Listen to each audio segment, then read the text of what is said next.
নির্ভেজাল ভাবে যতদিন পর্যন্ত এই পৃথিবীতে আল্লাহকে ডাকবে ততদিন পর্যন্ত কিয়ামত হবে। কিন্তু নির্ভেজাল ভাবে আল্লাহকে ডাকতেওয়ালা এই পৃথিবীতে থাকবে কতদিন?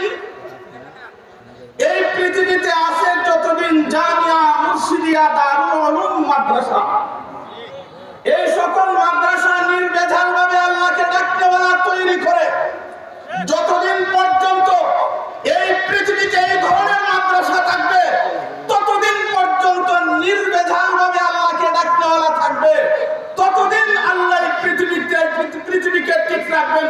সুতরাং এই পৃথিবীর টিকে থাকার মধ্যে সবচেয়ে বড় অবদান হলো এই পৃথিবীর কওমি মাদ্রাসাগুলো।